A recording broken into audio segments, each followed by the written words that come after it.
नमस्कार मित्रों। आज मैं मुंशी प्रेमचंद्र जी द्वारा रचित कहानी बड़े भाई साहब का दूसरा भाग लेकर आई हूँ। मित्रों, कहानी प्रस्तुत करने से पहले आप लोगों से मेरा एक अनुरोध है कि अगर आप लोग मेरे चैनल को सब्सक्राइब नहीं किए हैं तो ज़रूर सब्सक्राइब कीजिए ताकि मैं पूरी कहानी आप लोगों तक पहुँचा सकूँ। प्रस्तुत है आगे की कहानी। सालाना इम्तहान हुआ। भाई साहब फेल हो गए, मैं पास हो गया और दर्जे में प्रथम आया। मेरे और उनके बीच केवल 2 साल का अंतर रह गया। जी मैं आया भाई साहब को आड़े हाथों लूं। आपकी वह घोर तपस्या कहाँ गई? मुझे देखिए, मज़े से खेलता भी रहा और दर्जे में भी अव्वल हूँ।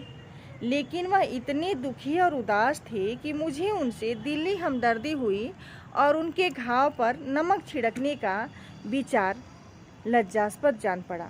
हाँ, अब मुझे अपने ऊपर कुछ अभिमान हुआ और आत्माभिमान भी बढ़ा। भाई साहब का वह रोब मुझ पर न रहा। आज़ादी से खेल कूद में शरीक होने लगा। दिल मजबूत था। अगर उन्होंने फिर मेरी फजीहत की तो साफ कह दूंगा, आपने अपना खून जलाकर कौन सा तीर मार लिया। मैं तो खेलते कूदते दर्जे में अव्वल आ गया। जवाब से यह हेकड़ी जताने का साहस न होने पर भी मेरे रंग ढंग से साफ जाहिर होता था कि भाई साहब का वह आतंक अब मुझ पर नहीं है। भाई साहब ने इसे भांप लिया। उनकी ससहत बुद्धि बड़ी तीव्र थी और एक दिन जब मैं भोर का सारा समय गुल्ली डंडे की भेंट करके ठीक भोजन के समय लौटा तो भाई साहब ने मानो तलवार खींच ली और मुझ पर टूट पड़े। देखता हूँ इस साल पास हो गए और दर्जे में अव्वल आ गए तो तुम्हें दिमाग हो गया है। मगर भाईजान, घमंड तो बड़े बड़े का नहीं रहा। तुम्हारी क्या हस्ती है।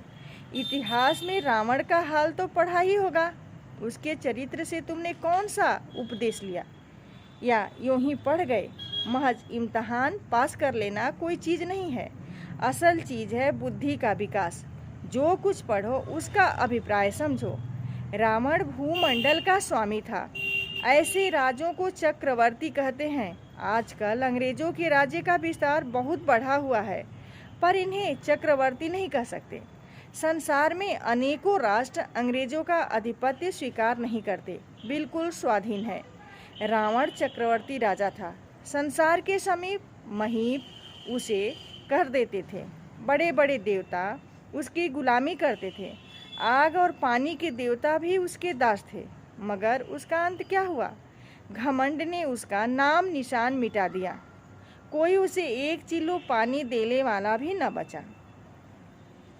आदमी जो कुकर्म चाहे करे पर अभिमान न करे। इतराए नहीं, अभिमान किया और दीन दुनिया से गया।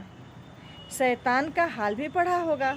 उसे यह अनुमान था कि ईश्वर का उससे बढ़ चढ़कर सच्चा भक्त कोई है ही नहीं। अंत में यह हुआ कि स्वर्ग से नरक में ढकेल दिया गया। शाही रूम ने भी एक बार अहंकार किया था, भीख मांग मांग कर मर गया। तुमने तो अभी केवल एक दर्जा पास किया और अभी से तुम्हारा सिर फिर गया। तब तो तुम आगे बढ़ चुके। यह समझ लो कि तुम अपनी मेहनत से नहीं पास हुए। अंधे के हाथ बटेर लग गई, मगर बटेर केवल एक बार हाथ लग सकती है, बार बार नहीं। कभी कभी गुल्ली डंडे में भी अंधा चोट निशाना पड़ जाता है। उससे कोई सफल खिलाड़ी नहीं हो जाता। सफल खिलाड़ी वह है जिसका कोई निशान खाली न जाए।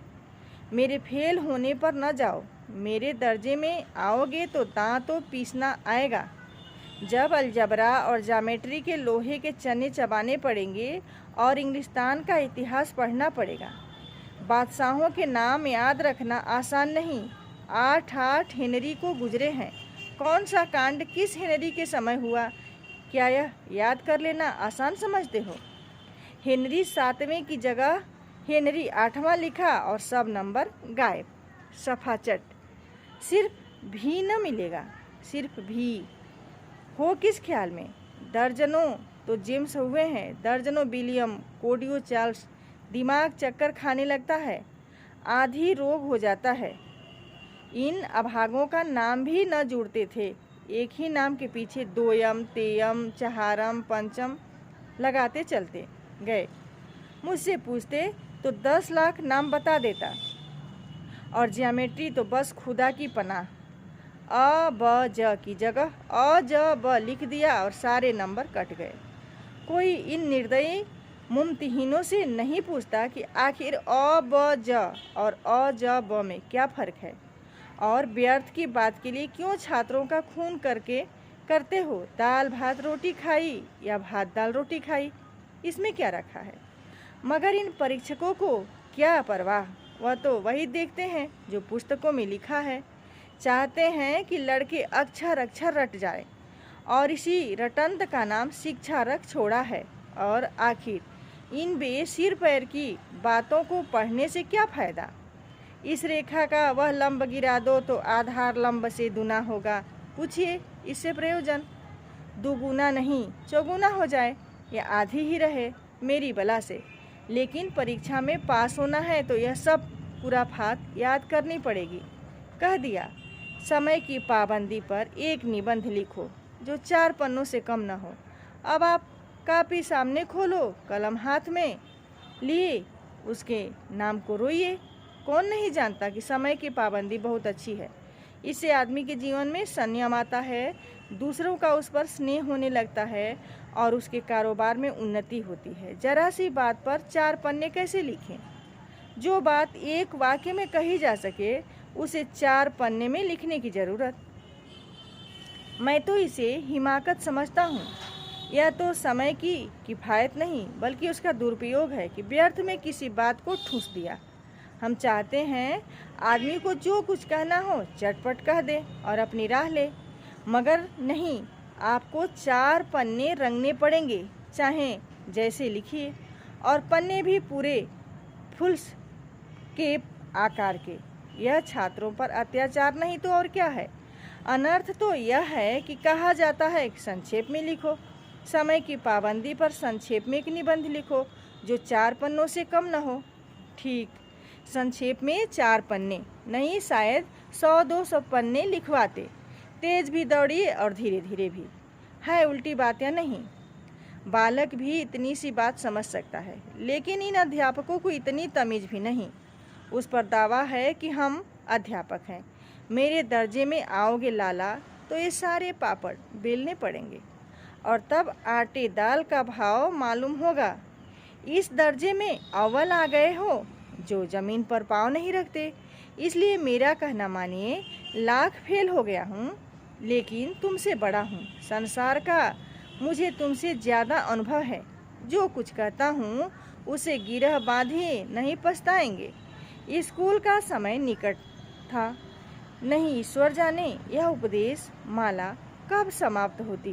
भोजन आज मुझे निस्वाद सा लग रहा था। जब पास होने पर यह तिरस्कार हो रहा है तो फेल हो जाने पर तो शायद प्राण ही ले लिए जाएं। भाई साहब ने अपने दर्जे की पढ़ाई का जो भयंकर चित्र खींचा उसने मुझे भयभीत कर दिया। कैसे स्कूल छोड़कर घर नहीं भागा, यही ताजुब है। लेकिन इतने तिरस्कार पर भी पुस्तकों में मेरी अरुचि ज्यों की त्यों बनी रही। खेल कूद का कोई अवसर हाथ से न जाने देता। पढ़ता भी था मगर बहुत कम, बस इतना कि रोज का टास्क पूरा हो जाए और दर्जे में जलील न होना पड़े। अपने ऊपर जो विश्वास पैदा हुआ था वह फिर लुप्त हो गया और फिर चोरों का सा जीवन काटने लगा। मित्रों, अब आगे की कहानी मैं अगले वीडियो में लेकर आऊँगी। अगर आपको यह कहानी पसंद आई हो तो लाइक कमेंट ज़रूर कीजिएगा। धन्यवाद।